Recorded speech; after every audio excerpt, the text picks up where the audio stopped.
তাদের উপর আমি সূরাতুস সফ নাজিল করে দিলাম। জোরে কন্যা সুবহানাল্লাহ। আল্লাহ রাব্বুল আলামিন নাজিল করে দিলেন। এবার নবীজি মুহাম্মদুর রাসূলুল্লাহ সাল্লাল্লাহু আলাইহি ওয়াসাল্লাম সাহাবীদের নাম ধরে ধরে ডাকলেন, আমার সাহাবীরা শোনো, তোমরা এখানে বসে বসে তোমরা পরামর্শ করতেছিলে আইয়ুল আমালি আহাব্বু ইলাল্লাহ, আল্লাহর কাছে সবচেয়ে প্রিয় আমল কোনটি? তবে শুনে রেখে দাও, এই মুহূর্তে ওই আকাশ আর জমিনের মালিক আল্লাহ রাব্বুল আলামিন এই মুহূর্তে আমাকে কোরআন আয়াত নাযিল করে দিয়ে আল্লাহ তাআলা জানিয়ে দিয়েছে। চিল্লায়ে কোন সুবহানাল্লাহ। ইন্নাল্লাহা ইউহিব্বুল্লাযীনা ইউকাতিলুনা ফি সাবিলিহি সাফফান কান্নাহুম বুনয়ানুম মারসুস।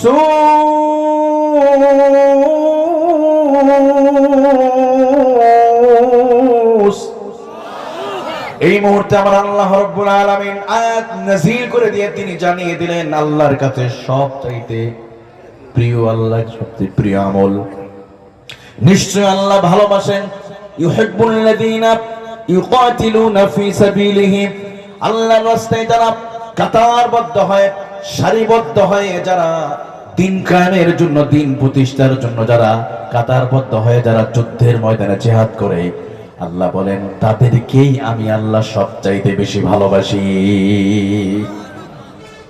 বুঝে থাকলে বলতে হবে আল্লাহ সবচাইতে কাদেরকে বেশি ভালোবাসে? জান মাল দিয়ে আল্লাহর রাস্তায় দিন প্রতিষ্ঠার জন্য যারা প্রাণান্তকর ভাবে যারা চেষ্টা করে, আল্লাহ তাদেরকেই ভালোবাসে। সুবহানাল্লাহ। এটা হলো আয়াতের শানে নজুল। আমরা আয়াতের ব্যাখ্যার দিকে চলে যাব। আমরা মহান মুনিবের কাছে সাহায্য নিয়ে আমরা শুরু করি। সকলে বলি আউযু বিল্লাহি মিনাশ শাইতানির রাজিম, বিসমিল্লাহির রহমানির রহিম। সাব্বাহা লিল্লাহি মা ফিস সামাওয়াতি ওয়া মা ফিল আরদ। আল্লাহ রাব্বুল আলামিন সূরাতুস সফ শুরু করলেন আল্লাহর প্রশংসা করার মধ্য দিয়ে। আল্লাহ তাআলা বলেন সাব্বাহা লিল্লাহি মা ফিস সামাওয়াতি ওয়া মা ফিল আরদ।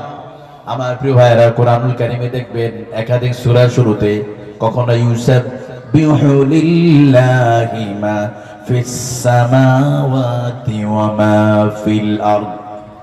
কোন কোন সূরা শুরুতে আল্লাহ তাআলা তাসবিহ দিয়ে আল্লাহ শুরু করেছে। ঠিক এখানে আল্লাহ শুরু করলেন আল্লাহর প্রশংসা দিয়ে। সুবহানাল্লাহ বলেন। আল্লাহ তাআলা আকাশ আর জমিনের একমাত্র সৃষ্টিকর্তাকে। আকাশ আর জমিনে তাসবিহ আদায় করে কার? সাব্বাহা লিল্লাহি মা ফিস সামাওয়াতি ওয়া মা ফিল আরদ। জমিনে, এই ভূমণ্ডলে আর সুবিশাল আসমানে সবকিছু তাসবিহ আদায় করে কার? একটু জোরে আওয়াজ দিয়ে বলেন না কার? আরো জোরে বলেন। আল্লাহ তাআলা বলে বান্দারে, ও পৃথিবীর মানুষ, তোমাদের দুই চোখে যা কিছু দেখো আর দেখো না, এই পৃথিবীতে যা কিছু আছে সবকিছু আল্লাহর প্রশংসা করে। সুবহানাল্লাহ বলেন। আমার প্রিয় ভাইরা, এমন কি আল্লাহ রাব্বুল আলামিন মানুষের কল্যাণে যে প্রাণীগুলো সৃষ্টি করেছে, ওই প্রাণীগুলো পর্যন্ত আল্লাহর তাসবিহ আদায় করে। শুধু তাই নয়, যে গাছ আছে গাছগুলো আল্লাহর প্রশংসা করে। একবার কবি শেখ সাদী রহমাতুল্লাহ আলাইহি, আল্লাহর একজন প্রিয় বান্দা, উনি কোনো একটা দিন সফরের জন্য বের হলেন। কবি শেখ সাদী রহমাতুল্লাহ আলাইহি সফর সঙ্গী ছিল তার সাথে। তারে নিয়ে তিনি বের হলেন আর বললেন, ও আমার সফর সঙ্গী খাদেম, শুনে রাখো, আমার ইস্তিনজার প্রয়োজন হয়েছে, তুমি একটু বসে, আমি একটু জঙ্গলে গিয়ে আমি একটু প্রস্রাব করে আসি। কবি শেখ সাদী বলছেন, তুমি একটু অপেক্ষা করো, আমি একটু জঙ্গলে গিয়ে আমার হাজতটা পূরণ করে আসি। আল্লাহ প্রিয় বান্দা কবি শেখ সাদী রহমাতুল্লাহ আলাইহি জঙ্গলের মাঝে প্রবেশ করলেন ইস্তিনজা করার জন্য, প্রস্রাব করার জন্য। গাছের নিকটে গিয়ে যখন এবার তিনি প্রস্রাব করবেন, এমন সময় নজরটা পড়ে গেল গাছের পাতার দিকে। গাছের বাতাসে পাতা যেদিকে দোলে আবার বামে দেখে ডানে দেখে, পাতা তোলের সাথে সাথে একটা আওয়াজ বের হচ্ছে, আল্লাহু আল্লাহু সুবহানাল্লাহ। কবি সিক্সা দিয়ে প্রস্রাব না করে তিনি বের হয়ে চলে আসলেন। এবার খাদেম বলে, হুজুর এই মাত্র হাজত পূরণের জন্য জঙ্গলের মাঝে প্রবেশ করলেন, অথচ আপনি প্রস্রাব না করে কেন চলে আসলেন? আল্লাহর প্রিয় বান্দা কবি শেখ সাদী রাহমাতুল্লাহ আলাইহি বলে, আমার ছাত্র শোনো দেখো, আমি যে জঙ্গলের মাঝে প্রস্রাব করতে গিয়েছিলাম, কিন্তু গাছের পাতার মাঝে আল্লাহর শব্দ শোনার সাথে সাথে আমি যদি এই গাছের কোড়ায় যদি প্রস্রাব করে দেই, আল্লাহর পবিত্র নামের সাথে বেঈমানি করা হবে, এই জন্য আমি ফিরে চলে আসেছি। সুবহানাল্লাহ। এই জন্য দেখবেন হাদিসের মধ্যে এসে গাছের গোড়াতে প্রস্রাব করা নিষেধ, কারণ গাছেরও জীবন আছে, গাছেরও জীবন আছে। আমরা বুঝি না, এগুলা কে বোঝে? প্রাণীরাও আল্লাহকে ডাকে। ভোর 4টার দিকে 3টার দিকে দেখবেন মোরগ ডাকে, কুকরু কুক বলে ডাকে, ডাকে না? আসলে মোরগ গুলো কুকরু কুক বলে না, ওই মোরগ গুলো বলে আল্লাহু আল্লাহু সুবহুন কুদ্দুসুন রব্বুনা ওয়া রব্বুল মালাইকাতি ওয়ার রূহ। আমার আল্লাহ বলে, বান্দারে দুনিয়ার এই কান দিয়া তোমরা ওই প্রাণীদের তোমরা আওয়াজগুলো তোমরা বুঝতে পারো না। এই জন্য আল্লাহ সূরা হুদের মধ্যে বলেন, ওয়া ইম মিন শাইইন ইল্লা ইউসাব্বিহু বিহামদিহি ওয়ালাকিন লা তাফকাহুনা তাসবিহাহুম ইন্নাহু কানা হালিমান গফুরা। আর জোরে বলেন ঘোষণা কার? আমার আল্লাহ রাব্বুল আলামিন বলেন, ওয়া ইম মিন শাইইন লা ইউসাব্বিহু বিহামদিহি ওয়ালাকিন লা তাফকাহুনা তাসবিহাহুম। বান্দারে আমার প্রাণীদের আওয়াজ তোমাদের বোঝার মতো, লা তাফকাহুন, তোমার বোঝার মতো তোমাদের ক্ষমতা নাই। ওরাও আমাকে ডাকে, আমার প্রশংসা করে, তবে আফসোস প্রাণীরা আল্লাহকে ডাকে, মানুষ ওই আল্লাহকে অনেক সময় ভুলে যায়। আমার প্রিয় বাবাজিরা, যুবক ভাইরা এদিকে খেয়াল করেন, এই যে আশপাশে বাঁশের ঝাড় আছে, দেখবেন ভোর 4টার দিকে দুনিয়ার মানুষগুলো যখন ঘুমের মধ্যে যখন গভীর হয়ে যায়, ওই ভোর 4টার দিকে পাখিগুলো কিচির মিচির করে। দেখবেন আজকে রাতের বেলা একটু খেয়াল করবেন, বাঁশের ঝাড়ের গোড়ায় যাবেন, দেখবেন ভোরের সময় তাহাজ্জুদের সময় কিচির মিচির আওয়াজ হয় না এরকম? অথচ ওই সময় আমরা ঘুমিয়ে থাকি। আমরা ফজরের সময় হয়ে যায়, নামাজের সময় হয়, পাখিরা উঠে আল্লাহকে ডাকে, আল্লাহর জিকির করে, আল্লাহর প্রশংসা করে, আর আমরা নাক ডেকে ডেকে আমরা ঘুমাই। প্রাণীরা আল্লাহ জিকির করে ভোর 4টার দিকে উঠে আর মানুষকে সৃষ্টি করা হলো আল্লাহর গোলামির জন্য, অথচ মানুষ ভোর 4টার দিকে ঘুমিয়ে থাকে। কথা বলে? রাত যত গভীর হয় আমাদের ঘুমটাও তত গভীর হয়ে যায়। ভোর 4টার দিকে প্রাণীরা উঠে আল্লাহকে ডাকে। আবার আমার আল্লাহর আরেকদল প্রিয় বান্দা, রাত যত গভীর হয়ে যায়, ঘুম তত পাতলা হয়ে যায়, বিছানাতে শরীর আলাদা হয়ে যায়। তাতাজাফা জুনুবুহুম আনিল মাদাজি'i ইয়াদউনা রাব্বাহুম খাউফান ওয়া তামাআ। রাত যত গভীর হয় আল্লাহ ওয়ালাদের শরীরটা মাদাজি'a, বিছানা থেকে আলাদা হয়ে যায়, তাহাজ্জুদের নামাজে চলে যায়, জমিনে সিজদায় পড়ে যায়। আর একদল মানুষ ভোর 4টার দিকে ঘুমিয়ে থাকে। প্রাণীরা আল্লাহকে ডাকে, অথচ মানুষ ওই টাইমে ঘুমিয়ে থাকে। আল্লাহ সৃষ্টি করলেন আমাদেরকে তার গোলামি করার জন্য। আচ্ছা, এটা কেমন হয় যে আমাদের আগে যদি পাখিরা উঠে আল্লাহকে ডাকে, কি জবাব দিবেন ভাই আপনারা? আপনি ভোর 4টার দিকে ঘুমিয়ে থাকবেন, পাখিরা উঠে আল্লাহকে ডাকবে, কি জবাব দিবেন? আল্লাহ যদি বলে ওই প্রাণীদেরকে সৃষ্টি করেছিলাম মানুষের কল্যাণের জন্য, আর তোমরা ঘুমিয়েছিলে। আমাদের ঘুম ভাঙার আগে পাখিদের ঘুম যদি না ভেঙে যায়, বুঝতে হবে আমরা কিছু কিছু জায়গায় আল্লাহ এই জন্য খুব আফসোস করে বলেছে, খুব আফসোস করে মানুষকে আল্লাহ বেঈমান বলেছে, এক জায়গায় অকৃতজ্ঞ বলেছে। ইন্নাল ইনসানা লিরাব্বিহি লাকানুদ।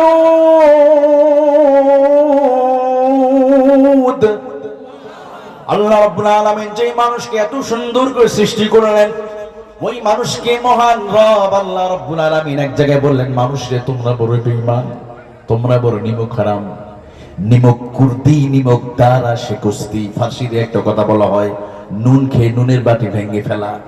আমি রব্বুল আলামিন তোমাদেরকে পৃথিবীতে বেঁচে থাকার উপকরণ দিলাম, আমি রব্বুল আলামিন তোমাদেরকে বড় করলাম, খাবার দিলাম। রাতের বেলা তোমরা ঘুমাও আর আমার বাকিগুলো উঠে আমার এটাকে তোমরা ঘুমিয়ে থাকো। তোমরা তো নিমক হারাম। ইন্নাল ইনসানা লিরাব্বিহি লাকানুত, তোমরা বড় নিমক হারাম, আমার প্রাণীর দিকে তাকাও, ওরা আমাকে ডাকে। আজকে মানুষের ট্র্যাডিশন হয়ে গেছে রাত দেরি করে ঘুমানো। দেখবেন মানুষ দেরি করে ঘুমায় আর ঘুম থেকে ওঠে সকাল 8টার দিকে, এরপর অফিসে যায়, তাই না? এখন সারা রাত টক শো, নাটক ফাটক দেখি, সারা রাত আমরা ব্যয় করে দিই, অথচ ফজরের নামাজ নাই। তবে আমরা নামাজ পড়ি ইনশাআল্লাহ। মসজিদ গুলো দৃশ্য দেখলে দেখা যায় ফজরে মুসল্লি না, ইমাম আর মুয়াজ্জিন শুধু আজান দিয়ে নামাজ পড়ছে না। কেন কেন? আপনি কি জবাব দিবেন? আল্লাহ যদি বলে ওই প্রাণীটা আপনার আগে ঘুম থেকে উঠে আল্লাহ তাসবিহ আদায় করে নাও, ফজরে ভোর 4টার দিকে পাখিগুলো কিচির মিচির করে আল্লাহকে ডাকে, আর আপনি ঘুমিয়ে আছেন, আমার প্রিয় ভাইয়েরা কি জবাব দিবেন সেদিন? কারণ আল্লাহ তো জিজ্ঞেস করবে।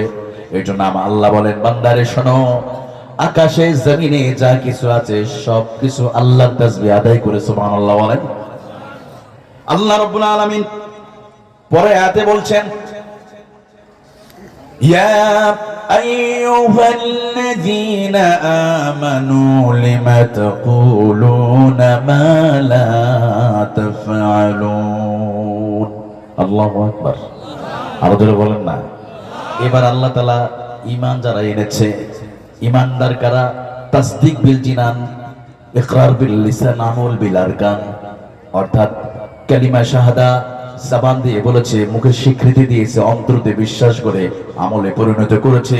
ওই সমস্ত ঈমানদারদেরকে আমার আল্লাহ মায়াবী কণ্ঠে ডাক দেয়। আমার আল্লাহ বলে, লিমা তাকুলুনা মা লা তাফআলুন, ঈমানদার বান্দারা রে শুনে রাখো, এমন কথা কেন বলো যা তোমরা পালন করো না। লিমা তাকুলুনা মা লা তাফআলুন, তোমরা কেন এমন কথা বলো যা তোমরা আমল করো না, পালন করো না। আসলে আমার প্রিয় ভাইরা, আমাদের মাঝে এমন কিছু মুসলমান আছে, আমরা মুখে স্বীকৃতি দেই আমি ঈমানদার, ইসলামকে ভালোবাসি, কিন্তু অন্তরে ইসলামের বিরোধিতা আছে না নাই? মসজিদে নামাজ পড়তে গিয়া নামাজের ভিতরে সূরাতুল ফাতিহার মাঝে আমরা বললাম, ইয়াকা নাবুদু ওয়া ইয়াকা নাস্তাঈন। আমরা ঘোষণা করলাম, আয় আল্লাহ তাআলা, আমরা তোমার গোলামি করি, তোমার দাসত্ব করি।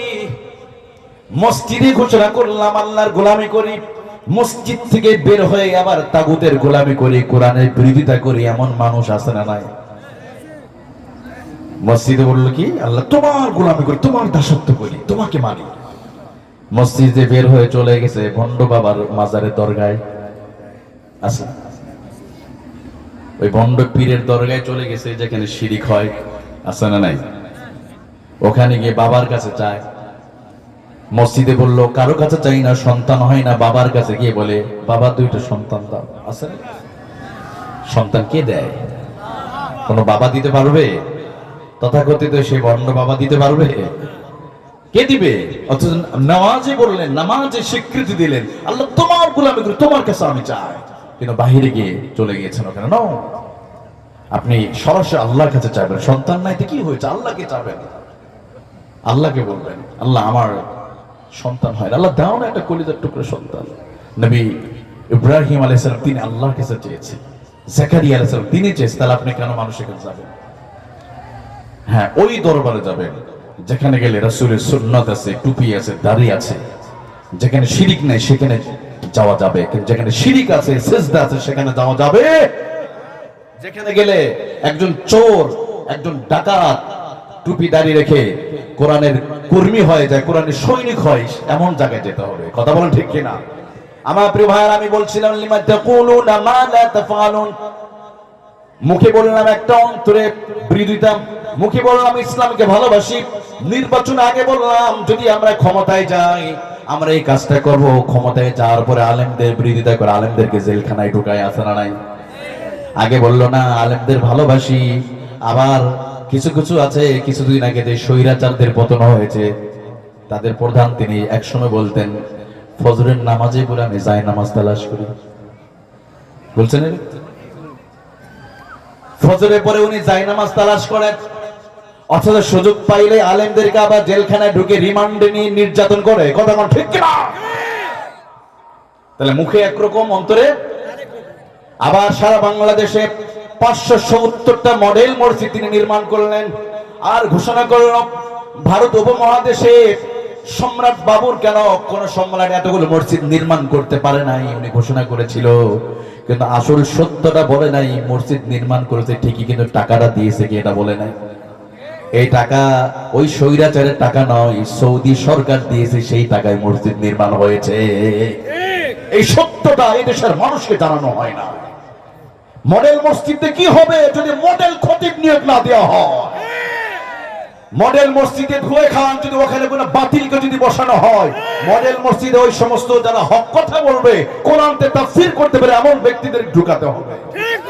মডেল মসজিদের খতিব নিয়োগ করতে যদি ঘুষ দিতে হয়, মডেল মসজিদের মুয়াজ্জিন নিয়োগ দিতে গিয়া যদি টাকা দিতে হয়, ওই মডেল মসজিদে আপনি ধুয়ে পানি খান। একদিকে বলবেন আমি মসজিদ নির্মাণ করি, আর একদিকে খতিবদের কণ্ঠরোধ করবেন না, এটা হতে পারে না। আমি যেখানে জমা পড়াই খিলগাঁও, আমাদেরকেও রাজাকার বলা হয়েছে, আমাকেও রাজাকার বলেছিল, ছাত্রদের জন্য দোয়া করা হয়েছে। অপরাধ নয়, কোরআন থেকে কথা বলেছিলাম, কয়েকবার সিগন্যাল এসেছিল।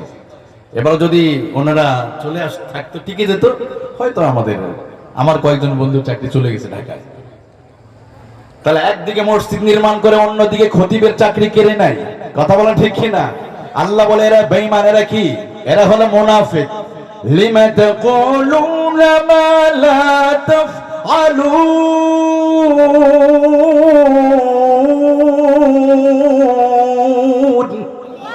ঘোষণাটা কার? দেখেন আমার প্রিয় ভাইরা, আরো আছে। এই সমস্ত মানুষগুলো একদল মানুষ আছে, আহারে হজের সময় হজের গিয়া বাইতুল্লাহ সামনে গিয়ে ওখানে ঘোষণা করলো ইন্নাল হামদা ওয়ান নি'মাতা লাকা ওয়াল মুলক লা শারীকা লাক। এটা বলে না হাজী সাহেব? আমাদের জয়পুরহাট অনেক এবছর আমাদের সাথে ছিল, আমিও ছিলাম আলহামদুলিল্লাহ। আমার এই তালবিয়াটা পাঠ করেছি, সবাই পাঠ করেছে। ওখানে ঘোষণা দিল, স্বীকৃতি আল্লাহ লাকা ওয়াল মুলক, গোটা রাজত্বের একমাত্র সার্বভৌমত্বের মালিক আল্লাহ তুমি। ঘোষণা করলাম সৌদি আরবে বাইতুল্লাহ সামনে বলে আল্লাহ তুমি ছাড়া আর কেউ নাই, সমস্ত প্রশংসার মালিক আল্লাহ তুমি, গোটা পৃথিবীর রাজত্বের ক্ষমতার মালিক আল্লাহ তুমি। আর এবার দেশে আসার পরে যে দলের নিবন্ধনের মধ্যে লেখা আছে সকল ক্ষমতার উৎস আল্লাহ তাআলা, এবার ওই দলের নিবন্ধন বাতিল করে দাও। জামাতে ইসলামীর নিবন্ধনের মধ্যে ছিল এই স্বৈরাচারের পতনের আগেই, ওনাদের নিবন্ধনের মধ্যে ছিল সমস্ত ক্ষমতার উৎস ক্ষমতার মালিক কে? এটা তো ইসলামিক দলে থাকতেই হবে, না থাকলে কিসের ইসলামিক দল, তাই না? অথচ এই লেখাটার কারণে ওনাদের নিবন্ধন এই অজুহাতে একদল নাস্তিক, একদল ক্ষমতা লোভী, যারা বাইতুল্লাহ সামনে গিয়ে বলে লাকা ওয়াল মুলক, সমস্ত রাজত্বের মালিক আল্লাহ তুমি। আর দেশে আসার পরে যেই দলের নিবন্ধনের মধ্যে লেখা থাকে রাষ্ট্র ক্ষমতার মালিক একমাত্র আল্লাহ, সব কিছু হবে আল্লাহ, এই কারণে তাদের নিবন্ধন বাতিল হয়ে যায়। আমার প্রিয় ভাইয়েরা, আপনাদের বলে দিতে চাই, তোদের খাতায় নাম না লেখা থাকতে পারে, আল্লাহর খাতায় আমাদের নাম লেখা থাকলেই যথেষ্ট। কথা বলেন ঠিক কিনা? আমার প্রিয় ভাইয়েরা, ওখানে ঘোষণা করলাম রাজত্বের মালিক কে, আবার দেশে এসে বলতেছেন রাজত্বের মালিক জনগণ। এটা কি বেঈমানি হলো না? রাজত্বের মালিক কে? আল্লাহ।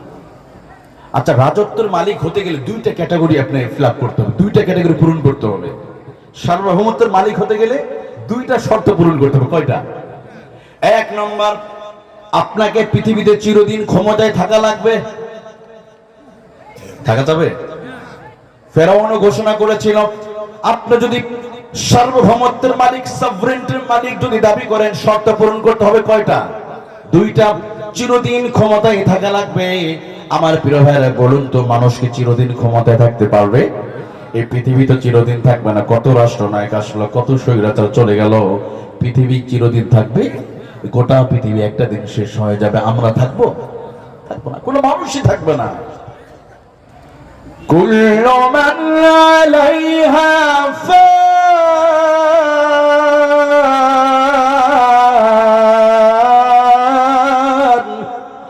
ওয়া ইয়াবকা ওয়াজহু রাব্বিকা যুল জালালি ওয়াল ইকরাম। আল্লাহ রাব্বুল আলামিন ঘোষণা করলেন, কুল্লু মান আলাইহা ফান, গোটা পৃথিবী ভেঙ্গে চৌচির হয়ে যাবে, ফানাফিল্লা হয়ে যাবে, জমিন ফেটে চৌচির হয়ে যাবে, আসমান ফেটে শেষ হয়ে যাবে, সমুদ্রের পানিগুলো ওয়াইযাল কুবুরু বুসিরাত ওয়াইযাল বিহারু ফুজ্জিরাত, সমুদ্রের পানিগুলো উদ্বেলিত হয়ে উঠবে, গোটা পৃথিবী ধ্বংস হয়ে যাবে। সুতরাং আমাদের চিরদিন থাকা সম্ভব? তাহলে এই শর্ত আমরা পূরণ করতে পারলাম না। এবার আসেন, আর একটা শর্ত আছে, চিরদিন আপনি পৃথিবী চিরদিন চিরস্থায়ী থাকা লাগবে, ক্ষমতায় চিরস্থায়ী থাকা লাগবে। আমরা কিভাবে থাকবো? আমাদের ক্ষমতায় যাওয়ার সময় কখনো কখনো আমরা কোয়ালিশন করতে হয়, জোট করতে হয়, তাই না? চিরদিন থাকবো কিভাবে? কখনো 14 দল, কখনো 15 দল। কিন্তু আল্লাহকে ক্ষমতা থাকার জন্য কোনো দল করতে হয়, কোনো কোয়ালিশন করতে হয়? তাহলে এখানে কি সার্বভৌমত্বের মালিক হতে গেলে চিরদিন বেঁচে থাকা লাগবে, চিরদিন ক্ষমতায় থাকা লাগবে। সুতরাং এই শর্তে আমরা নাই। যদি আমরা বলেছিলাম ওনারা যতদিন ক্ষমতায় ছিল, গত 17 বছর, যখন 2021 সালে তারা এসে বলল ভিশন 21, কথা কয় না, বললো না 2021, অর্থাৎ 21 সাল পর্যন্ত আমরা থাকবো। 21 সালে যখন টিকে গেল, অবৈধ নির্বাচন করে 21 সালে যখন টিকে গেল, এবার তারা ঘোষণা করলো 2041 সাল পর্যন্ত আমরা থাকবো। আমরা করোনার চাইতে ক্ষমতাবান, তাই না? কথা কয় না। আমার প্রিয় ভাইয়েরা, এই যে অহংকারীমূলক কথাবার্তা ছিল, তারা বলল 41 সাল পর্যন্ত থাকবো। 41 দূরের কথা, 24 সালের ভিতরে তাদের চূড়ান্ত পতন হয়ে গেছে। কথা বলে ঠিক কিনা? ক্ষমতার মালিক কে? আরো জোর বলেন। এই জন্য আল্লাহ রাব্বুল আলামিন বলে, বান্দা মুখে একরকম, অন্তরে আরেক রকম। এটা হলো মুনাফিক, বেঈমানি। মুখে বললো আমি আলেমদেরকে ভালোবাসি, সুযোগ পাইলে আলেমদেরকে জেলখানায় ঢুকায় দেয়, মিথ্যা মামলা দেয়। হারে কত আলেমদের জেলখানায় ভিতরে ঢুকানো হয়েছে। আপনারা জানেন, আমির হামজা আমার ক্লাসমেট, কুষ্টিয়া ইউনিভার্সিটি একসাথে পড়ছি। কি অপরাধ ছিল যে কোনো একটা মানুষ চিনে না। আমরা খুবই আর কি করতে, মাঝে মধ্যে ঠেলা দিলে পড়ে যায়। খুব দুর্বল টাইপের ছিল। 3টা বছর একদম মিথ্যা একটা মামলা দিয়ে রাখছে।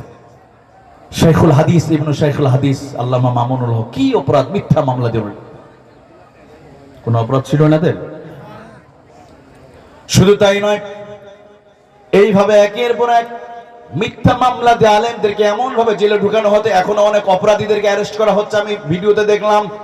কিন্তু কোন অপরাধীকে ডান্ডা বেরি পরে, 2 হাতে ডান্ডা বেরি এবং লোহার রড দিয়ে হাত পা বাঁধা হয় নাই। অথচ ইসলামী আন্দোলনের কর্মীদেরকে এমন ভাবে ডান্ডা বেরি দিয়ে হাত বাঁধা হতো, 2 হাত, মাথার মধ্যে হেলমেট, পায়ের মধ্যে পাথর, পায়ের মধ্যে রড বাঁধা হতো। মনে হয় তারা বড় বড় আসামি। কথা কোন ঠিক কিনা? অথচ তারা কোনো খুনি ছিল না। রফিকুল ইসলাম মাদানী, ছোট্ট একজন বক্তা ছিলেন। তো অনেকে যখন আদালতে নেওয়া হতো, এই দৃশ্যটা কেউ ভুলতে পারবেন না, আমাদের এখনো মনে আছে। কোন এক সময় কেন্দ্রীয় সভাপতি ছিলেন দেলোয়ার ভাই, 52 দিন রিমান্ডে নিয়ে মানুষটাকে এমন পর্যায়ে নির্যাতন করা হয়েছিল, উনি হাঁটা পর্যন্ত তার ক্ষমতা ছিল না, এমন ভাবে রড দিয়ে বাঁধানো হয়েছে। অথচ তারা কোনো মার্ডার করেনি, টাকা সাপ্লাই করেনি, বিদেশে পাচার করে নাই। ওদের চাইতে কোটি কোটি টাকা বিদেশে পাচার করলো, সাপ্লাই করলো, প্রকাশ্য ছাত্রদেরকে যারা গুলি করলো, এদের হাতে আজও পর্যন্ত আমি অনেক সময় ডান্ডা বেরি পড়তে দেখি নাই। কথা বলো ঠিক। অথচ আলেমদেরকে মিথ্যা মামলা দেওয়া হয়েছে। আলেমদের ঘরে কি কখনো মদের বোতল পাওয়া যায়? পাওয়া যায় না। আলেমদের ঘরের মধ্যে অবৈধ কোনো অস্ত্র পাওয়া যায় না। যেই মানুষটা সকালবেলা, যে মহিলা সকালে ঘুম থেকে উঠে যায় নামাজ তালাশ করে, ওই আলেমদের ঘরের ভিতরে যায় নামাজ পাওয়া যায় সুযোগ পাইলে আলেমদেরকে। শুধু তাই নয়, এদেশে মানুষকে মাহরুম করা হয়েছিল। বিশ্ব নন্দিত মুফাসসিরে কোরআন আল্লামা সাইদি রহমতুল্লাহ আলাইকে 13 বছর 3 মাস খাসার মধ্যে বন্দী রাখা হয়েছিল, মানুষকে বঞ্চিত করা হয়েছে। তবে এর শাস্তি তিনি পাওয়া শুরু করেছে। আল্লাহ তো ধরে না, সহজে ধরে না, ধরলে ছাড়ে না। আমার প্রিয় ভাইরা, আমি বলছিলাম ইয়া আইয়ুহাল্লাযীনা আমানু লিমা তাকুলুনা মা লা তাফআলুন, বান্দারে তোমরা এমন কথা কেন বলো যা তোমরা আমল করো না, তোমরা বাস্তবে আমল করো না, এমন কথা কেন বলো? কাবুরা মাকতান ইনদাল্লাহি আন তাকুলু মা লা তাফআলুন, আল্লাহ বড় কষ্ট পায়, আল্লাহ অপছন্দ করেন যেই কাজটা তোমরা এই কাজটা করো, মুখে বলবা অন্তরে আর এক রকম, এমন বেঈমানকে আল্লাহ তাআলা অপছন্দ করে। এই জন্য দেখবেন আমার প্রিয় ভাইয়ারা, কোরআনুল কারীমে আল্লাহ রাব্বুল আলামিন মুনাফিক নামে একটা সূরা দিয়েছে, আর একটা কাফেরের নামে সূরা আছে। সূরাতুল কাফিরুন আয়াত আছে মোটে হয়তো 5 থেকে 6টা আয়াত, কিন্তু সূরাতুল মুনাফিক অনেক বড় একটা সূরা আল্লাহ নাযিল করেছে। কারণ এই মুনাফিকদের সবচাইতে ভয়ঙ্করতম স্থান হবে আবু জেহেল উতবা সাইবাদের চাইতে জাহান্নামের তলদেশে তাদের জায়গা হবে। ইন্নাল মুনাফিকিনা ফিদ দারকিল আসফালি মিনান নার। অতএব আমাদের অন্তরকে পরিষ্কার করে নিতে হবে। মুখে একরকম অন্তর আর একরকম না, এটা হবে না। অথবা কোরআনের কিছু অংশ মানবো, কিছু অংশ মানবো না, এটাও মুনাফিকি। ধরেন কোরআনের কিছু অংশ মানলাম, নামাজ রোজা করলাম, কিন্তু ইসলাম প্রতিষ্ঠার জন্য চেষ্টা করলাম না, অপছন্দ করলাম, এটাও। নামাজকে ভালো লাগে, নামাজ পড়লাম, হজের সময় হজও করলাম, যাকাত দিলাম, কিন্তু কোরআন প্রতিষ্ঠা হোক এটা আমি মন্তর থেকে চাই না। বরং যারা চেষ্টা করে তাদেরকে আমি খারাপ চোখে জঙ্গিবাদ, মৌলবাদ বলে ডাকা। আছে না এরকম? নিজে তো চাই না, বরং যারা কষ্ট করে ইসলাম প্রতিষ্ঠার জন্য, দিনকে কায়েম করবার জন্য যারা প্রাণান্তকর ভাবে চেষ্টা করে যাচ্ছে দিন কায়েমের, ওই মানুষটা নামাজ রোজা হজ যাকাত সবই করতেছে, কিন্তু দিন প্রতিষ্ঠার কোনো চেষ্টা না। আমার প্রিয় ভাইরা, মনে রাখবেন, আমার নবীজি মদিনাতে আসার পরে 13 বছর মক্কায় থাকলেন, মদিনাতে আসার পরে নিজেই আল্লাহর কাছে ক্ষমতা চেয়ে নিয়েছে। সুবহানাল্লাহ বলেন। আল্লাহর কাছে ক্ষমতা চেয়ে নিয়েছেন। কারণ নবীজি বলেন আল্লাহ তাআলা শুধু মুখে মুখে বললে হবে না, শুধু বললেই হবে না, রাষ্ট্র ক্ষমতায় আমাদেরকে যাওয়া লাগবে, এই চেয়ারে বসা লাগবে। কথা বলা ঠিক কিনা? চেয়ারে না বসলে মানুষকে সোজা করা যাবে না। কারণ একটা সহজ ভাবে বোঝানো যায় আমার ভাইরা, একটা মানুষ চেয়ারম্যান অথবা চেয়ারে যিনি বসে থাকবে তার কথা একরকম।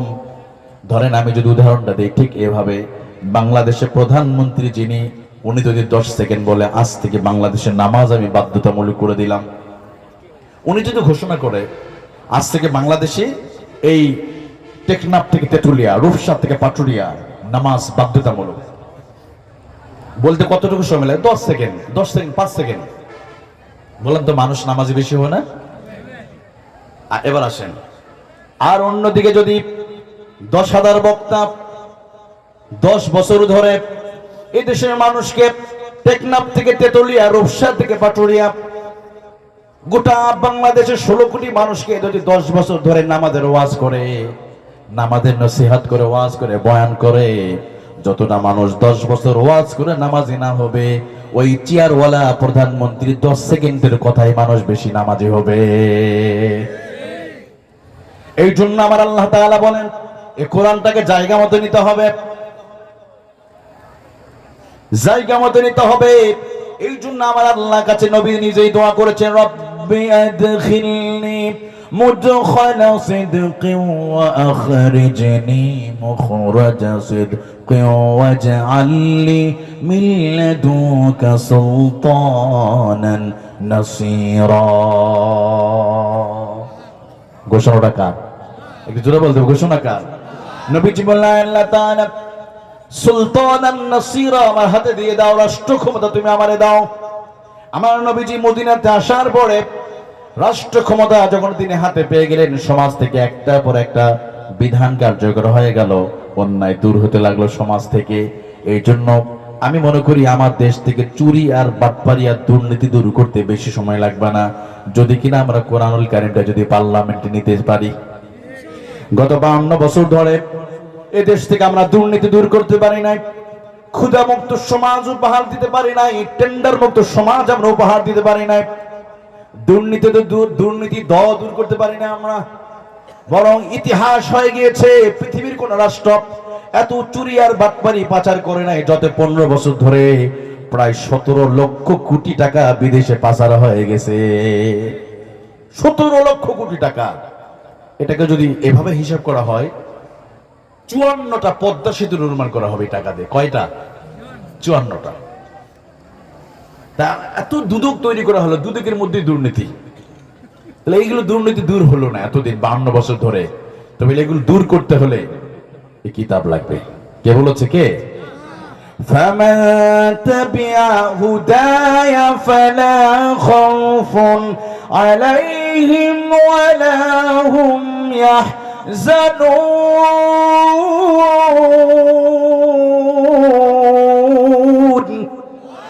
আল্লাহ রাব্বুল আলামিন বলে কোনো ভয় থাকবে না, রাষ্ট্র থেকে টাকা চুরি হওয়া পাচার হওয়ার কোনো টেনশন থাকবে না যদি কোরআন জায়গা মতো যায়। কথা বলো ঠিক কিনা? এই কোরআন যদি পার্লামেন্টে নিয়ে কোরআনের বিল দিয়ে যদি বিচার করা হয়, চোর চুরি করলে হাত কাটতে হবে, দুর্নীতি করবে যারা বাংলাদেশের 54টা টিভি চ্যানেলে তাদের প্রকাশ্যে হাত কাটা হবে। বিধান টাকা বলেন তো, এভাবে যদি বিচার করা হয় পরের দিন কি দেশের চোর থাকবে? কারণ যাদের হাত কাটা পড়ে যাবে পরের দিন যখন তারা ভোট নিতে যাবে, ভাই সাহেব ভোট দিবেন, পাবলিক বলবে ভাই আপনার এই হাতটা কি হয়েছে?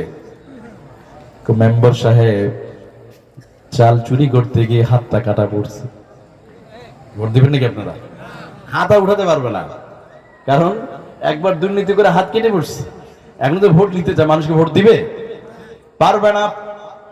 আমার পরিবারের জন্য আল্লাহ বলে কোনো ভয় নাই, কোনো টেনশন থাকবে না যদি কোনো তোমরা কোরআন থেকে হেদায়েত নিতে পারো, কোরআনুল কারীমটাকে যদি তোমরা জায়গা মতো নিয়ে নিতে পারো, চুরি বন্ধ হয়ে যাবে, দুর্নীতি বন্ধ হয়ে যাবে, ক্ষুধা মুক্ত সমাজ আমার আল্লাহ দিয়ে দিও। সুবহানাল্লাহ বলেন।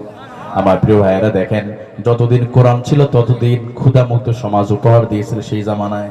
আজকে আমার বাংলাদেশে প্রতিদিন প্রায় 3 লক্ষ থেকে 4 লক্ষ মানুষ সকালে খেলে দুপুরে খেতে পারে না, 3 বেলা খাবার পায় না অনেক মানুষ। অথচ 56,000 বর্গ মাইলের ভিতরে 3 লক্ষ না 3 কোটি মানুষ, WHO পরিসংখ্যান 3 কোটি মানুষ 3 বেলা খাবার খেতে পারে না। অথচ 1400 বছর আগে হযরত ওমরের জামানায় 32 লক্ষ বর্গ মাইলের ভিতরে মানুষ তো দূরের কথা, তিনি ঘোষণা করলেন আমার রাজত্বের ভিতরে একটা কুকুরও না খেয়ে থাকতে পারবে না। হযরত ওমরের সংবিধান ছিল কি? আউতরে বলতে হবে।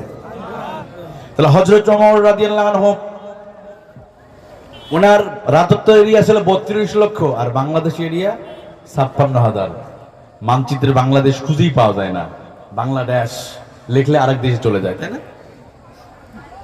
এই জন্য আমার প্রিয় ভাইরা, সে কোরআনের পক্ষে থাকতে চায় কি চায় না? আল্লাহ আমাদের সবাইকে কবুল করুক, আমিন। আমার প্রিয় ভাইরা, আমি বলছিলাম এবার আসেন চূড়ান্ত 4 নম্বর আয়াত, যে আয়াতকে আল্লাহ রাব্বুল আলামিন যখন সাহাবীদের প্রশ্ন নাজিল করে দিলেন, এইদিকে চলে যায় আপনাদেরকে নিয়ে।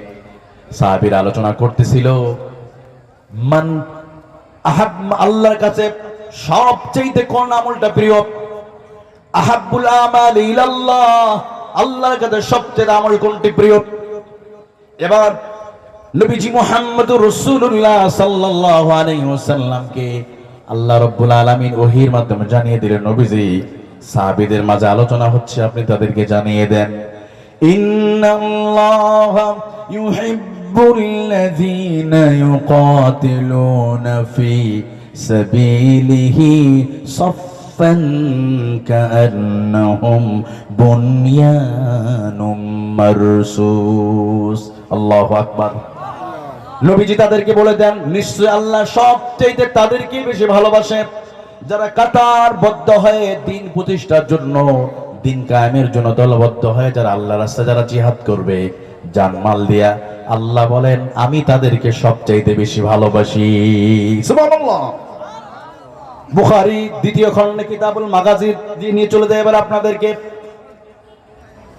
এই আয়াতের ব্যাখ্যায় আমার প্রিয় ভাইয়ারা, কিতাবুল মাগাজিতে রাসূলুল্লাহর প্রিয় সাহাবী আব্দুর রহমান ইবনে আউফ জান্নাতি 10 জন সাহাবীদের মধ্যে অন্যতম ছিলেন আব্দুর রহমান ইবনে আউফ। সুবহানাল্লাহ বলেন। বদরের যুদ্ধের দামামা বেজে গেছে, তিনি কাতারবদ্ধ হয়ে গেছেন। এমন সময় তিনি ডান দিকে দেখে ছোট্ট একটা বাচ্চা, বাম দিকে ছোট্ট একজন বাচ্চা। এমন সময় তিনি দেখলেন কি ব্যাপারে এত ছোট বাচ্চারা যুদ্ধ করবে কেমনে? এমনিতে আমাদের সংখ্যা কম, কিভাবে তাদেরকে নিয়ে আমি যুদ্ধ করব? মনটা আরো দুর্বল হয়ে গেল। এমনি মাত্র 313 জন জান্নাতি সাহাবী আব্দুর রহমান ইবনে আউফ তাদের দিকে তাকিয়ে দেখে ছোট ছোট বালক মাস ইবনে মুয়াজ, মাস মুয়াওয়াজ, দুই ভাই। এমন সময় ডান পাশ থেকে ছোট ভাই বলে, ইয়া আম্মি আরিনি আবা জাহেল, ও চাচা যান, একটু মেহেরবানি করে বদরের প্রান্তে আপনি দেখে দিবেন আবু জেহেল কোনটা। কিছুক্ষণ পরে দেখে ছোট বাম দিক দিয়ে আর একটা বাচ্চা বলছে, ও চাচা যান, ইয়া আম্মি আরিনি আবা জাহেল, চাচা যান আবু জেহেল কোনটা, একটু আবু জেহেলটা একটু দেখে দেন। রাসূলুল্লাহর প্রিয় সাহাবী আব্দুর রহমান ইবনে আউফ বলে, আমি অবাক হয়ে গেলাম, এতটুকু বাচ্চা আবু জেহেলের খোঁজ খবর নাই কেন? আমি তো বুঝতে পারলাম না। বললাম, বাবা জান, তোমরা আবু জেহেলে কেন তালাশ করো? আবু জেহেলে তুমি কি করবা? ও তো বিশাল একজন লিডার, এই আবু জেহেলের জন্য আজকে যুদ্ধ হচ্ছে, তুমি আবু জেহেলে তালাশ করো কেন? আমার প্রিয় ভাইরা, ছোট্ট বালক রাসূলুল্লাহর প্রিয় সাহাবী আব্দুর রহমান ইবনে আউফ জান্নাতি সাহাবী, সুবহানাল্লাহ বলেন। এবার তিনি বললেন, আমি অবাক হয়ে গেলাম, জিজ্ঞেস করলাম, তোমরা কেন আবু জেহেলে তালাশ করো? আবু জেহেল নে কি করবে? আবু জেহেল নে কি করবে তুমি বলো। এবার তারা বলে, ছোট্ট একজন বলে, ও চাচা যান, আমি শুনেছি আহারে আমার দয়ার নবী কামলিওয়ালা নবীকে আবু জেহেল অনেক অপমান করেছে, আমার নবীকে কষ্ট দিয়েছে। আমি শুনেছিলাম আমার নবী কামলিওয়ালা নবী রাহমাতুল লিল আলামিন নবীজি মুহাম্মদুর রাসূলুল্লাহ সাল্লাল্লাহু আলাইহি ওয়াসাল্লামকে অপমান করেছে। সেদিন থেকে আমি সিদ্ধান্ত নিয়েছিলাম, যদি কোনোদিন যদি আমার হায়াত থাকে, যদি বেঁচে থাকি, হয় আবু জেহেল জাহান্নামে চলে যাবে, আর আমি না হয় দুনিয়াতে চলে যাব। এই উদ্দেশ্য করে জিহাদের ময়দানে এসেছি। একটু মেহেরবানি করে ইয়া আম্মি আরিনি আবা জাহেল, আবু জেহেলকে একটু দেখে দাও, হয় আমি পৃথিবীতে থাকবো, আর না হয় আবু জেহেল পৃথিবীতে থাকবে। সুবহানাল্লাহ বলেন। ছোট মানুষ, ইয়া আম্মি আরিনি আবা জাহেল, আবু জেহেলকে দেখে দাও। রাসূলুল্লাহর প্রিয় সাহাবী আব্দুর রহমান ইবনে আউফ বলেন, আমি কিং কর্তব্য বিমূঢ় হলাম। আমরা যেখানে টেনশনের মধ্যে আছি, 313 জন ছোট বাচ্চার এই মুখের কথা শুনে কেন জানি আমার শরীরে একটা শক্তি চলে আসলো। সুবহানাল্লাহ।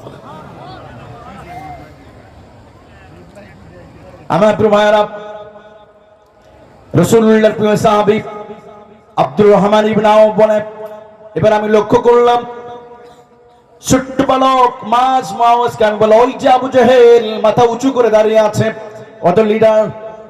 বলার সাথে সাথে আমি দেখলাম ছোট্ট মাস মুয়াওয়াজ, যখন আমি বললাম ওইটা আবু জেহেল, দুজন ক্ষিপ্র গতিতে মুহূর্তের মধ্যে দৌড়ে চলে গিয়ে কি যেন তারা কানে কানে পরামর্শ করলো।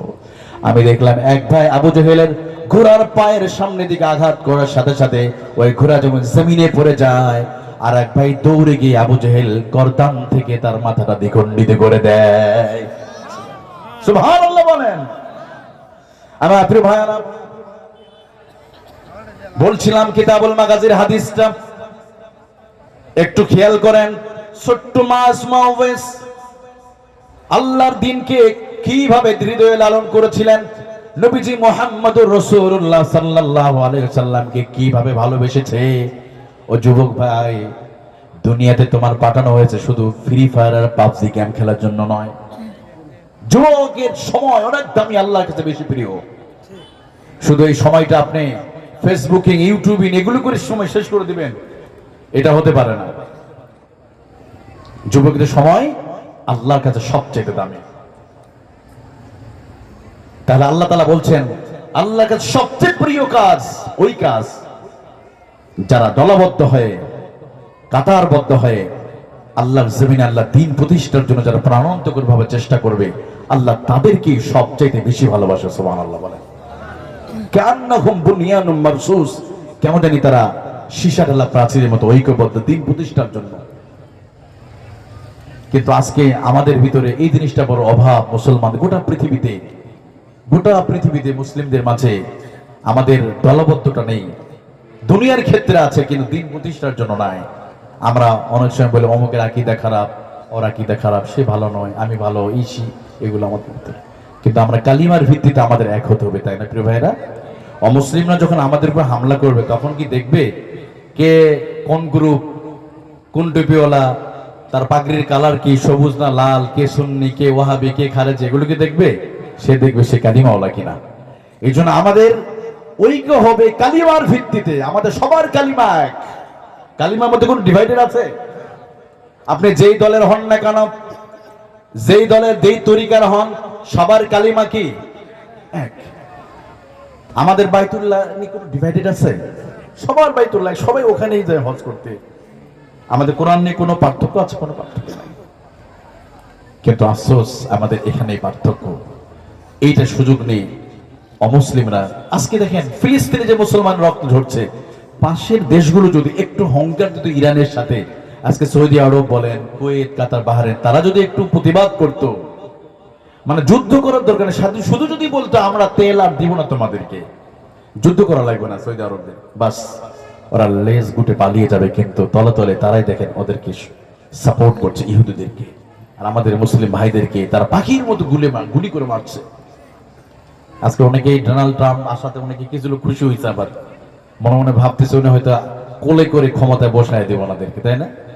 কিন্তু মনে রাখেন ওনারা মানে ওই ডোনাল্ড ট্রাম্প বলেন আর জো বাইডেন, ওনারা একই টাইপের মানুষ, একই জিনিস। ওরা ওদের গোড়া সব ওই এক জায়গায়। রসুনের গোয়া কোথায়? সব এক জায়গায় না? জো বাইডেন প্রথমে আসার পর তিনিও কুরআনুল কারীম তেলাওয়াত করেছেন, কোরআনে একটা আয়াত তেলাওয়াত করেছে, ওই যে আয়াতটা ওদের পছন্দ সেই আয়াতটা করছে। এবং একইভাবে ট্রাম্প তিনি একই কথা বললেন যে এবার মুসলমানরা সবচেয়ে নাকি তাকে বেশি ভোট দিয়েছে। কিন্তু তার প্রধান উপদেষ্টা তিনি যাদেরকে নিচ্ছে, যার চরম ফিলিস্তিন বিরোধী ইহুদিদের পক্ষে যারা, তাদেরকে তিনি নিয়োগ দিয়েছেন। তার মানে কি জো বাইডেন ইভেন সেই ট্রাম্পও তাদের পক্ষেই যাবে। ওরা আমাদের কল্যাণে কাজ করবে না। ওদের দিকে তাকিয়ে থেকে লাভ নাই। আমাদের দেখাতে হবে, আমাদের ঐক্যবদ্ধ হতে হবে। আমাদের দ্বীন প্রতিষ্ঠার জন্য হলে আমাদের এক হওয়া লাগবে। কথা বলো ঠিক কিনা? আমার প্রিয় ভাইয়েরা, আমি বলছিলাম সূরাতুস সাফের 5 নম্বর আয়াতে কারিমা সম্পর্কে, যেখানে আল্লাহ রাব্বুল আলামিন নবীজিকে ওহীর মাধ্যমে জানিয়ে দিলেন, নবীজি আপনি তাদেরকে জানিয়ে দেন সবচাইতে আল্লাহর কাছে প্রিয় কাজ হলো জীবনের সবকিছু দিয়ে, সবকিছুর বিনিময়ে হলো দ্বীন প্রতিষ্ঠা আন্দোলন করা, জিহাদ করা। আজকে আমার প্রিয় ভাইয়েরা, একটা কথা পরিষ্কার করে বলি, অনেক মুসলমান আছে জিহাদের কথা শুনলেই তারা কষ্ট রাগ করে। হুজুর খবরদার জিহাদের কথা বলার দরকার নাই। যে কোনো মসজিদ আপনি জিহাদের আলোচনা করেন, কিছু মানুষের ভুকুরঞ্চিত হবে, মানে কপালে ভাঁজ পড়ে যাবে। এটা কি দরকার ছিল এই জিহাদ নিয়ে আলোচনা করতে হবে? আছে না? বলবে। অথচ কোরআনুল কারীমে আমাদের কথা এসেছে 82 বার, কিন্তু আমার আল্লাহ রাব্বুল আলামিন জিহাদের কথা একবার নয়, দুইবার নয়, 500 বার আল্লাহ বলেছে আল্লাহু আকবার। অথচ জিহাদের কথা শুনলেই কিছু মানুষের গায়ে শুরু হয়ে যায় চুলকানি। জিহাদ মানে অনেকে মনে করে হয় জিহাদ মানে যুদ্ধ, মারামারি। না, জিহাদ মানে মারামারি নয়। জিহাদ মানে হলো সমাজ থেকে সন্ত্রাস দূর করো, মানুষকে নিরাপত্তা দিবে জিহাদের মাধ্যমে। আমার নবীজি বদরের যুদ্ধ হয়েছে, মদিনার মুসলমানদের সম্পদ, ঈমান, আবরু হেফাজতের জন্য তিনি জিহাদ করেছিলেন। তিনি যুদ্ধ করেন নাই, আগে আক্রান্ত হয়েছে, এরপর তিনি এর কি প্রতিশোধ নিয়েছেন। তারপরও আমার নবীজি মোট 27টা যুদ্ধে নবীজি নিজের সেনাপতি ছিলেন। এই 27টা যুদ্ধে হিসাব করলে মোট কাফের মারা গিয়েছে মাত্র 172 জন। মোট কতজন? 172 জন। কল্পনা করেন 27টার যুদ্ধে আমার নবীজি নিজেই নেতৃত্ব দিয়েছেন। বাকি গাজওয়াগুলো বাদ দিলাম, আমি সারিয়াগুলো বাদ দিলাম, গাজওয়ার কথা বলছি। যেই 27টা যুদ্ধে আমার নবীজি নেতৃত্ব দিয়েছেন, এই যুদ্ধগুলিতে মোট কাফের মারা গিয়েছে 172 জন। যেমন বদরে 70 জন, উহুদে 70। কোন যুদ্ধ তো মারাই যায় না, মক্কা বিজয়ে কোনো কাফেরই মরে নাই। অথচ আজকে যারা জিহাদের কথা শুনলে যারা ভয় পায়, যারা আলেমদেরকে জঙ্গিবাদ আর মৌলবাদে যারা ট্যাগ লাগাতে চায়, তথাকথিত মানবতার ফেরিওয়ালা আজকে সেই সমস্ত আমেরিকা তারা যুদ্ধ বাঁধিয়ে দিয়ে শুধু 2010 সালে ইরাকে বাগদাদ নগরীতে 10,000 মুসলমান হত্যা করেছে। শুধু তাই নয়, ইরাকে, আফগানিস্তান, ফিলিস্তিন তো হত্যা করছে, শিশুদেরকে মারছে। আর আমার নবীজির বিধান ছিল যুদ্ধের ময়দানে শিশুরা থাকবে আলাদা, বয়ে বৃদ্ধদের উপর কখনো হামলা করা যাবে না। তাহলে আমার নবীজি জিহাদ করেছে আত্মরক্ষামূলক। আমার নবীদের মোট 27টা যুদ্ধে কাফের মারা গেছে 172 জন, আর ওরা এক যুদ্ধেই লক্ষ লক্ষ বনি আদমকে হত্যা করে ফেলেছে। এই জন্য ভারতের একজন শ্রেষ্ঠ নেতা বলা হয় তাদেরকে, মহাত্মা গান্ধী, তিনি বলেছিলেন মানুষ মনে করে যে মুহাম্মদ সাল্লাল্লাহু আলাইহি ওয়াসাল্লাম তরবারি মাধ্যমে ইসলাম প্রচার করেছে। নয়, আমি যখন মুহাম্মদ সাল্লাল্লাহু আলাইহি ওয়াসাল্লামের জীবনী পড়লাম, সৌম্য দারুল কোরআন যুব কল্যাণ পরিষদের সম্মানিত প্রধান অতিথি শাহ কামাল রাজের ভাই কোন কারণবশত আসতে পারে নাই। শাহ শুভাকাঙ্ক্ষী ছোট ভাই, আমার খুব কাছের একজন সিনিয়র পার্সন মোহাম্মদ সোহেল ভাই, তাকে মঞ্চে আসন গ্রহণ করার জন্য বিনীতভাবে অনুরোধ করছি। সরি, সোহেল ভাইয়ের সাথে শামীম ভাইকে মঞ্চে আসার জন্য, আসন গ্রহণ করার জন্য বিনীতভাবে অনুরোধ করছি। ভাই একটু চেয়ারটা দেন, ভাই চেয়ারটা দেন, শুরু করেন। আমরা ধন্যবাদ জানাই প্রধান অতিথির পক্ষ থেকে আসছে। আলহামদুলিল্লাহ, আমি বলছিলাম আমার প্রিয়বার আলোচনার শেষ প্রান্তে, আমি শেষের দিকে চলে এসেছি। তো আল্লাহর কাছে সবচেয়ে প্রিয় কাজ কোনটি? জিহাদ। দিন প্রতিষ্ঠার জন্য কাতারবদ্ধ হয়ে যারা চেষ্টা করবে, কিন্তু এইটাকে জঙ্গিবাদ আর মৌলবাদ বলা কোনো সুযোগ নাই। বরং যারা মৌলবাদ আর জঙ্গিবাদ ট্যাগ দেয় তাদের হাতেই এদেশের মানবতাকে হত্যা করা হয়েছে, মানুষকে হত্যা করা হয়েছে। আপনারা দেখেছেন কিছুদিন আগেও এদেশের ছাত্রদের উপর যারা বুকের তাজা রক্ত যারা কেড়ে নিয়েছিল, শুধু 3 দিনের ব্যবধানে প্রায় 1500 ছাত্র হত্যা করা হয়েছে। তারা আবার জঙ্গিবাদ ট্যাগ দেয়। মসজিদে যখন ইমাম সাহেব, খতিব সাহেব যখন জিহাদের বিষয়ে আলোচনা করতে যায়, তখন হুজুরের চাকরি চলে যায়। আবার তারা তাদের রাষ্ট্র ক্ষমতা টিকে রাখার জন্য, আবার শুধু রাষ্ট্র ক্ষমতা টিকে রাখার জন্য, এমনকি নিজের বাবার স্বপ্ন সম্মান রক্ষা করার জন্য আলেমদের উপর গুলি চালানো হয়েছিল। শুধু এতটুকু বলেছিল, একদল আলেম বলেছে কোন মূর্তি ভাস্কর্য মুসলমান পছন্দ করে, এটা হতে পারে না। এইটা বলার অপরাধে আপনারা দেখেছেন আল্লামা মামুনুল হক সহ অনেক আলেমদেরকে জেলখানায় ঢুকানো হলো, এবং সেদিন প্রায় 8 থেকে 10 জনকে কি করা হয়েছে, শহীদ করা হয়েছিল। শুধু ভাস্কর্যের বিরুদ্ধে বলা হয়েছে, এই জন্য গুলি করা হয়েছিল। আর এখন কিছুদিন আগে আমাদের এক ছাত্র ভাই বলছিল, হুজুর আপনারা এই হক কথা বলতে গিয়ে মসজিদের মেম্বার অনেক ইমামের চাকরি চলে গেছে। আমি দেখেছি উনি বলছেন অনেক হুজুরের চাকরি চলে গেছে, জেলখানা যেতে হয়েছে। আপনারা শুধু একটা ভাস্কর্য নিয়ে কথা বলতে, কিন্তু আল্লাহর রহমতে আমরা এদেশ থেকে একটা নয়, 2টা নয়, শত শত ভাস্কর্য মাটির সাথে আমরা মিশিয়ে দিয়েছি। সুবহানাল্লাহ বলেন। গত 17 বছরে এ বাংলাদেশে প্রায় 400 কোটি টাকা খরচ করে শুধু একজন ব্যক্তির ভাস্কর্য তৈরি করা হয়েছে।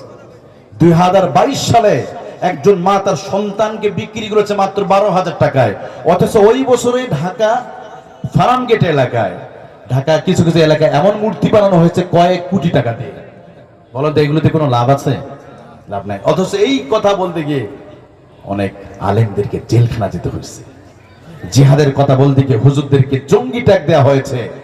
জিহাদের কথা বলতে গিয়ে তাদেরকে মামলা দেওয়া হয়েছে। অথচ আল্লাহ বলছেন আমার কাছে সবচেয়ে প্রিয় যারা কাতারবদ্ধ হয়ে দিন প্রতিষ্ঠা তারা কাজ করে। সুবহানাল্লাহ বলেন। আর একদল মানুষ তারা বলছে না, ওরা হলো জঙ্গিবাদ, মৌলবাদ, ওরা শুধু মারামারি করে, কাটাকাটি করে, ওরা শুধু এইরকম ভাবে বিশৃঙ্খলা সৃষ্টি করে। না না, আমার আল্লাহ বলেন না, জিহাদ মানে যেখানে দিন কায়েম থাকবে, দিন প্রতিষ্ঠা থাকবে, ওই দেশের মানুষ সবচাইতে নিরাপত্তা ভোগ করবে। সুবহানাল্লাহ বলেন। আমার প্রিয় ভাইরা, এই জন্য আমার নবীজির ইতিহাস যদি দেখেন, আমার নবীজি মোট 27টা যুদ্ধে নেতৃত্ব দিলেন। 27টা যুদ্ধে মোট কাফের মারা গিয়েছে মাত্র 172 জন। আর আজকে গণতন্ত্র কার ক্ষমতা টিকিয়ে রাখার জন্য হাজার হাজার মানুষকে হত্যা করা হয়। নিজের গতি ঠিক রাখার জন্য হাজার মানুষ হত্যা করছেন, শাপলা চত্বরে মেরে ফেলছেন, কোনো সমস্যা নাই। কিন্তু যখনই বলা হচ্ছে না আমরা কোরআনের কথা বলতে গেলে বিরোধিতা আছে না নাই? আমার প্রিয় ভাইরা, আমি শুধু এতটুকু বলবো, সূরাতুস সাফ 61 নম্বর সূরা, এই সূরাটা আমরা আসেন আমরা বাস্তবে আমল করব। এই সূরার মধ্যে আল্লাহ তাআলা যা কিছু বলেছেন, বিশেষ করে আল্লাহ সূরাটা শুরুই করেছে আল্লাহ প্রশংসা করার মধ্যে দিয়ে, এবং আল্লাহ তাআলা এরপর মুনাফিক যারা আছে, তোমরা এমন কথা কেন বলো যা তোমরা আমল করো না, তোমরা দুমুখী নীতি অবলম্বন করবে না। এরপর আল্লাহ তাআলা বলছেন যে আল্লাহ সবচেয়ে অপছন্দ করে, কষ্ট পায় যখন মানুষ মুখে বলে একরকম, অন্তরে আর এক রকম, কারণ এটা আল্লাহ তাআলা এই বেঈমানদেরকে সবচেয়ে আল্লাহ অপছন্দ করে। আর আমার নবীজি সাল্লাল্লাহু আলাইহি সাল্লামকে জানিয়ে দেওয়া হলো, যখন আব্দুল্লাহ ইবনে সালাম রাদিয়াল্লাহু আনহু যখন বসে আলোচনা করতেছিলেন যে আল্লাহর কাছে সবচেয়ে প্রিয় আমল কোনটি, আল্লাহর কাছে সবচেয়ে প্রিয় কাজ কোনটি, তখন এই আয়াত নাজিল করে দিয়ে আমার আল্লাহ রাব্বুল আলামিন সাহাবীদেরকে জানিয়ে দিলেন সবচেয়ে আল্লাহর কাছে প্রিয় কাজ হলো দ্বীন কায়েমের চেষ্টা করা। তাহলে এই যে সংক্ষিপ্ত আমরা যতটুকু আলোচনা শুনেছি এই আয়াতের মধ্য দিয়ে, আমরা কি এটা আমল করতে চাই ইনশাআল্লাহ? বুঝতে কি সমস্যা হচ্ছে আপনাদের? একদম খুব শর্টকাট ভাবে এই সূরাটি 61 নম্বর সূরা, আমাদের সবার এই সূরাটা বেশি দরকার। কারণ একদিকে আমাদের যেমন ঐক্য নাই, এই সফ আমাদের এই মুহূর্তে আমাদের সোনার বাংলাদেশকে রক্ষা করার জন্য আমাদের কাতারবদ্ধ হওয়া দরকার। আমাদের ভুলে যেতে হবে আমাদের কে কোন দল কোন তরিকার, আমাদের এক কালিমার ভিত্তিতে আমরা এক জায়গায় একত্রিত হবে ইনশাআল্লাহ। আমরা এক কাতারবদ্ধ হবে শুধু এক কালিমার ভিত্তিতে, আমাদের কোরআন এক, আমাদের রাসূল এক, আমাদের বাইতুল্লাহ এক, সব আমাদের এক। তাহলে আমরা বিরোধিতা কেন করব?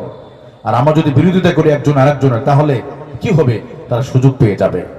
আজকে এই ছাত্র সমাজের রক্তের সাথে বেঈমানি করা হবে, কারণ আমরা যদি ডিভাইডেড হয়ে যায় তারা সুযোগ পেয়ে যায়। ইতিমধ্যে দেখেছেন ভারত বিভিন্ন ধরনের তারা নিউজ করতেছে, বাংলাদেশে অমুক জেলা থাকলে নাকি তাদের অনেক ভালো হবে, হবে, বিভিন্ন রকম ভাবে ইসকনের মাধ্যমে তারা চক্রান্ত করছে।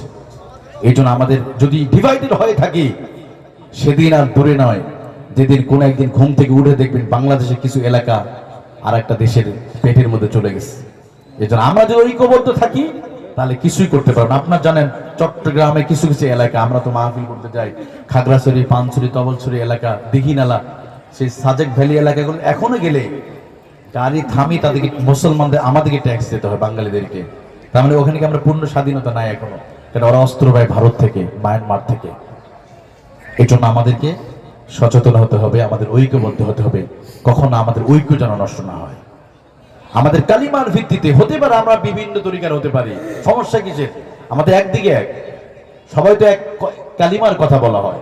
আমাকে একদিন এক ভাই আমাকে জিজ্ঞেস করতেছে, হুজুর আসলে বাংলাদেশে বিভিন্ন দল, বিভিন্ন গ্রুপ, তাবলিগের মধ্যে ভাগ হয়ে গেছে, অমুকের মধ্যে ভাগ, অমুকের মধ্যে ভাগ, বলছে আমরা তো এই দলটা সঠিক, এটা সঠিক, আপনি কোন তরিকায় কোন দল করেন? আমি বললাম ভাই দেখেন, সহজ উদাহরণ দিলাম, একটা বিল্ডিং তৈরি করতে যিনি রাজমিস্ত্রি তারও লাগে, যিনি ওই ইলেকট্রিসিটি মিস্ত্রি তাকে লাগে, আরেকজনকে লাগে দেখবেন আপনার ওই যে ছাদের জন্য কাজ করা লাগে, বিভিন্ন লোকের লোক দিয়ে নিয়ে কি করা হয়, রঙের মিস্ত্রি লাগে, বিভিন্ন কিছু মিলে একটা বিল্ডিং তৈরি করা হয়। তখন আমি বললাম ধরে নিতে হবে আপনি যেই দল করেন সবাই ইসলামটাকে ওঠার জন্য, প্রতিষ্ঠার জন্য চেষ্টা করছে। কেউ একটা বিল্ডিং দাঁড় করবার জন্য ইট আনতেছে, কেউ সিমেন্ট আনতেছে, কেউ এরকম ভাবে বিদ্যুতের ব্যবস্থা করতেছে, কেউ পানি আনতেছে, কেউ এরকম ভাবে রড লাগাচ্ছে, বিভিন্ন রকম ভাবে কাজ করে ইসলামটাকে প্রতিষ্ঠিত করার চেষ্টা করতেছে। সুতরাং যারা সঠিকভাবে কাজ করছে দিন প্রতিষ্ঠান, বাস তাদেরকে আমাদেরকে সাপোর্ট দিতে হবে, কিন্তু কখনো ডিভাইডেড হওয়া যাবে না। আল্লাহ রাব্বুল আলামিন মূল বিষয়টা এটাই বলছেন যে আল্লাহর কাছে সবচেয়ে প্রিয় আমল জিহাদ করা, দিন প্রতিষ্ঠা করা, আর ঐক্যবদ্ধ হয়ে আমাদের থাকা। আজকে প্রাণীদের ভিতরে ঐক্য আছে, আমাদের ভিতরে ঐক্য নাই। দেখবেন যমুনা নদী আর মেঘনা নদীর মাছের মধ্যে কোনোদিন ঝগড়া হয়েছে? অথবা যমুনা নদীর মাছ আর মেঘনা নদীর মাছের কোনোদিন কি মারামারি হয়েছে, পিকেটিং, হরতাল হয়েছে নাকি? হয় নাই। চন্দ্র সূর্যের দিকে যদি তাকাই, তাদের মাঝে কোনো মারামারি নাই, কোনো দলাদলি নাই, তাদের মাঝে কোনো ঝগড়া নাই। প্রাণীদের ভিতরে ঐক্য আছে, এমনকি ছোট্ট মৌমাছিদের মাঝে ঐক্য আছে। ছোট্ট একটা প্রাণী হাত দিয়ে পিষে মেরে ফেলা যায়, কিন্তু আফসোস আমাদের ভিতরে কোনো ঐক্য নাই। একটা পিপিলিকা যখন যায়, দেখবেন একটা পিপিলিকার একটা পিপিলিকার সাথে মুখ লাগায় কথা বলে, তারা যে কোনো বিষয় আদান প্রদান করে, শেয়ারিং করে, তাদের মাঝে কোনো ডিভাইডেড না, ঐক্য আছে। তাহলে প্রাণীদের মাঝে আছে, কুকুর বিড়ালের মাঝে ঐক্য আছে, কিন্তু মানুষের মাঝে আজকে ঐক্য নাই। এমন কোনোদিন হয় নাই একটা কুকুর আর একটা কুকুরকে মার্ডার করেছে, কেউ বলতে পারবেন? একটা বিড়াল আর একটা বিড়ালকে মারে নাই, একটা বাঘ আর একটা বাঘকে হত্যা করে না, কিন্তু মানুষ মানুষকে হত্যা করে ফেলে। শুধু ভিন্নতা, মতের ভিন্ন, উনি অমুক দল, অমুক করিম, বাস ওকে মেরে ফেলো, আছে না? কিন্তু প্রাণীদের ভিতরে এটা নাই, ওদের মাঝে ঐক্য আছে, ওরা ঐক্যবদ্ধ হয়ে থাকে। এমনকি তিমি মাছের ভিতরে এমন ঐক্য, আপনারা শুনে 2019 সালে কক্সবাজারে প্রথম দিন একটা তিমি মাছ এসে নদীর কিনারে এসে বালিতে, চোরা বালিতে আটকে মারা যায়।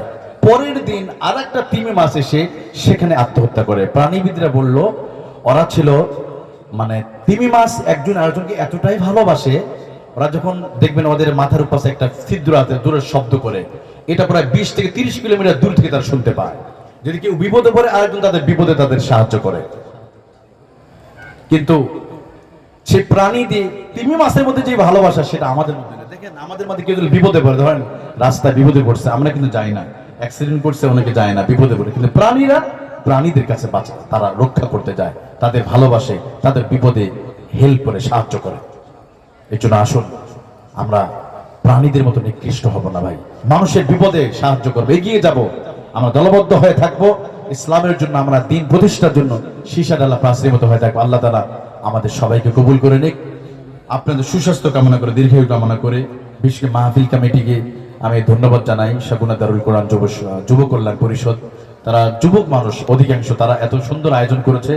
আল্লাহ তাদেরকে কবুল করে নিক। এই মাহফিল কিয়ামত পর্যন্ত জারি থাকুক, সেই আশাবাদ ব্যক্ত করে আমি আমার আলোচনা এখানে শেষ করছি। ও আখির দাওয়ানা আলহামদুলিল্লাহি রাব্বিল আলামিন। আসসালামু আলাইকুম ওয়া রাহমাতুল্লাহি ওয়া বারাকাতুহু।